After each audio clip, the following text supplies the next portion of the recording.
Hi everyone, welcome to Dear Son, the channel in which you'll hear from other parents and myself share with our sons some of the things we'd like for them to know about life. And today I have a very special guest. He is the original influencer to me from the 70s, 80s, 90s. He was my primary school teacher many years ago. I present to you Mr. Lionel Humphreys.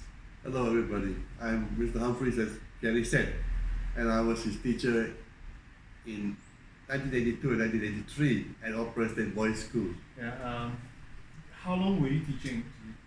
I started teaching in 1965 Wow. when I was 17 years and 5 months old. Okay, but 17 years, how did you even get involved, get roped into teaching? Well, I always wanted to be a teacher, so when the people from the education ministry came to the school at St. Patrick's and asked who wanted to be a teacher, I just said, okay, I want to be a teacher. Okay, And that's how I got to the teaching profession. Okay, But I always wanted to be a teacher. all right. So you started teaching and you went to like a Ministry of Education. When I was posted to Opera State in 1965, at that time we had to go through a 3-year training period, the teachers training college. And we taught either in the morning or the afternoon session, and we went to the college if you're in the morning session, you went in the afternoon, Okay. and in the afternoon session, you went in the morning to do your training, your teacher training. So by the time you started teaching in the late 60s, right? Yeah. The 60s. I didn't know. Okay, then I qualified in 1968 as a qualified teacher. Right. So And the that- first school you were posted was no, Opera I School. was still in the Opera State Boys Okay. School. When you were in the school, you posted the school, you went for your training, but you were still teaching that school. Very good. Only you did your training in the afternoon. Okay, I'm just curious to find out what were the primary schoolers like when you first started teaching, and by the time you left the profession, how many years ago? 15 years. 15 years ago. What did you see different in the children? I think at the beginning, the children always looked up to you. At the end, they're a bit rebellious in the sense that they wanted to. I think it's all influenced by the parents, like having more say where the Ministry of Education is concerned. Okay, So there's this difference, okay, in how the children, I suppose, looked at their teachers, or would you say respected their teachers. That would be, I think, the difference I saw. okay. You mentioned parents. What do you mean by parents? I mean, in the olden days, if you sort of punish a child, they would be quite happy. Say, okay, no, do some more. for the parents. The parents tell, yeah, it's okay, do more punishment is good. Okay. And then in the later years, they kicked up around. They would report to the ministry and all those kind of things. Okay, so when they came to the area of discipline, and Yeah, parents, it's totally- parents' involvement evolved or changed. Evolved in not a good sense Okay. when the teachers are concerned, Okay. Because there's always complaints against the teacher, what the teacher is doing, that's always wrong, Okay, so the parents, so parenting definitely changed Change. as a result. Yeah. As a result of that. Okay. What about the teens, the children themselves? In their attitudes towards education, or education as a I whole. mean, they're totally different ways of teaching from the old days and towards the end of my career. So pupils are okay in the sense that if they know you're doing good for them, they're not a problem, But if they cannot respond to you, then there'll be a problem. So I would say that, in fact, children are just the same, only in the sense of discipline wise. When in the old days the parents let you discipline them for their own good. Alright. And then the later parts when you could not discipline them in the way you would want to, or you think that it's best for them. The parents always thought, my child, I'll do it, but in fact they don't do it. Okay. So So that was what I felt. okay. So again, coming back to the whole idea, parenting definitely changed, and Yeah. possibly because of that, the way children viewed school or education And also. responded to teachers change also. Okay. We live in a society where so much emphasis is placed on education, Mhm. and there's also, in my work as a counselor, I've also seen just within the 10-15 years, a rise in anxiety among the children and the young people. Any thoughts about that? The rise in anxiety among younger The children. Children? Yeah, the children. I would say would be that in our society nowadays, we always want you to be the best, right? You have to be good at everything you do, you know. You cannot fail, which is better, because you can't grow up without failure. Right? Yeah. You know, if you can't fail, then how do you get to your real life when you're an adult? If you're gonna fail, you're gonna fail a lot of times. You know? So I think children are getting anxious because when they fail, people are jumping on them or telling them, no, you have to do better. But I think when you fail, you need to be told or need to be tell the child why they have failed, or try to find out why they have failed,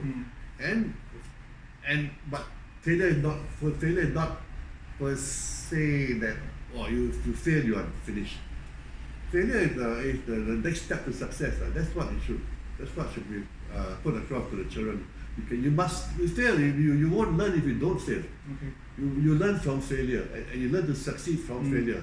Because I think that's proven. Many scientists, inventors, like Edison, Bill Gates, all that, they all have failed. They're not totally like, I'm successful all the time, I'm passing.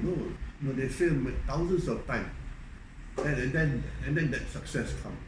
So I think a lot of emphasis on failure. That is why the children are getting very what you say Anxious, and then they have they feel they're not up to expectation. Okay, thank you so much. The whole idea of failure, original failure. How many of you ever failed? I mean, for me, I struggled in primary school. Why? Because I wasn't academically inclined, and Mandarin or the Chinese language was very difficult for me, not having a family or parents or anyone who spoke the language. So I was always failing, and I remember in Mr. Humphrey's class, I was another guy and me who struggled in the whole Mandarin. We were always fighting for either the last place or second last place. And because of that, when I struggled, I got a scolding, parents started scolding, family members, school, and I think that the teachers also were not really, they're just focusing on failure all the time. Correct. Nowadays, I think they've changed. I hope they've changed anyway, but by those days, failure means you just you're failing. There's no such thing as how you gonna get better. Correct. You know? Yeah, and because I failed, I was disciplined, so it just made me resent the language, and I really wanted to stop coming to school. In fact, my father's friends, because my father kept having to take leave, called me the school runner. I was always running away from school, and I think they must have informed the school. And I still remember I didn't want to go to school for a few days, and when I went back, Mr. Humphreys, after class, just when we went off to recess, he said, "Can I talk to you?" I'll never forget that day. Even though it's so many years ago, he's got me. I remember that actually. Yeah, but you just got me, sat down with me, and even though you were quite scary with the discipline stick, walking around for sure, according to you, just having you speak to me and encourage me not to give up but to press on really made all the difference to me coming to school. And for that, I am so grateful and I'm thankful for. You're welcome. Well, my personal take on failure is always that it is from failure that we learn to succeed. Failure is like a setback. It is a setback. But how you react, how a person reacts to setbacks is what makes him successful or not. If it's just scolding or just negative feedback, it's not going to work. You have to come up with positive feedback also. So that the child can think about it and maybe find his own way to overcome the problem. But the problem depends on how big the problem is, but today the main thing is you have to react to this problem, this setback, in order to achieve success.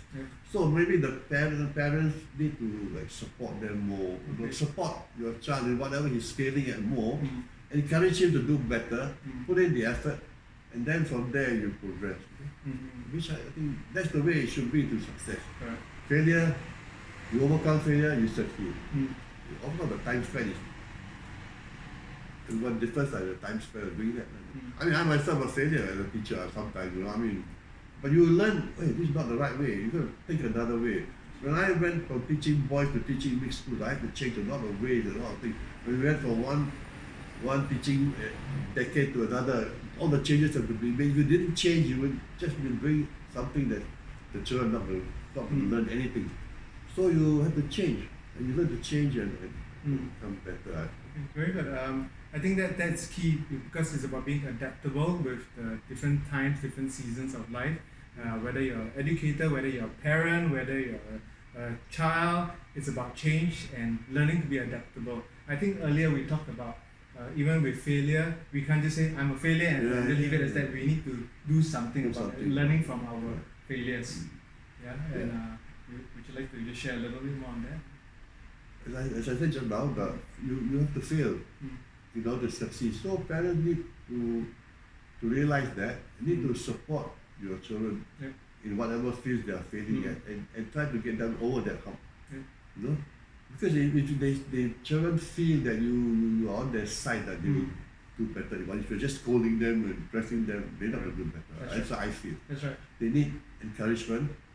Then they can progress slowly. However slow it is, never mind. But at the same time, I believe that parents need to look at other phases of a child's life. In between this, when you are failing, in the other phases of their life, you could look and find what they are good at. Very good. And then you can support them in those, so that they feel, okay, what I'm good at, I'm supporting. What I'm bad at, they're also supporting me. So always the support is important. That's right. That's right. To start for the child to succeed.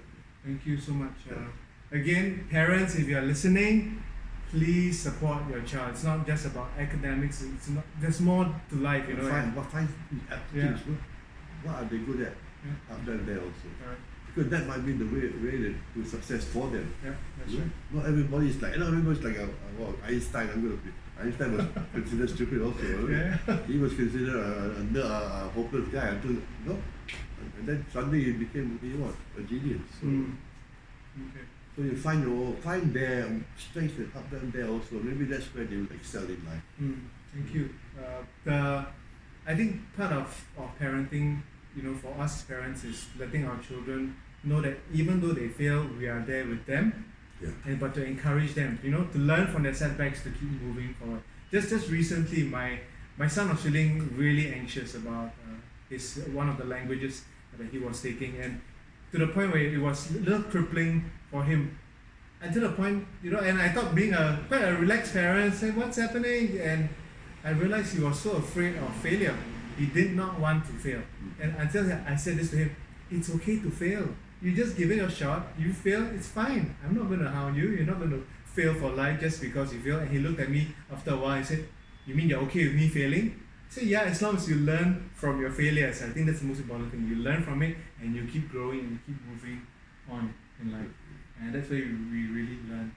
Yeah, because I always believe you only fail if you fail to try. And then you have to put this thing across to them that as long as they make their best effort, you are willing to accept that. But the effort must be there. Of course, the effort must be there. Yeah. Some people just take this effort as an excuse. I just do it. I did it. I put effort, but no, they didn't put any effort. Of course, as parents, we know all the. So you adapt yourself to how the child responds. But the effort must always be there. Then you can see success. Thank you so much. Really words of wisdom from many years of experience. And I hope those of you watching are really learning some things. Whether you're a teacher or a parent or a child hearing us talk, no, it's okay to fail. But we learn, we encourage, we build each other up so that the journey becomes better for all of us. Some final words that you want to say to the generation that is now hearing, the young people, the teens, the children who are listening to this, or even to parents, what would you like to say to them as your final words for this episode? Studying and doing well in your academic career, not the beyond and all of everything. You can be the most intelligent person, but morally you're not a good person. Pointless. You know what I mean? You have to balance your life out. Be a good person and do your best in everything. And I think that's what we should do. Be the best we can be. Right. Thank you so much. Well, that's it for today. I'm so grateful that you have joined us. On behalf of me and everyone around, this is the Teachers' Day week, and I just want to wish all my teacher friends, teachers who have taught me, all the teachers out there, a happy Teachers' Day. See you. Happy Teachers Day to all teachers, ex-teachers also.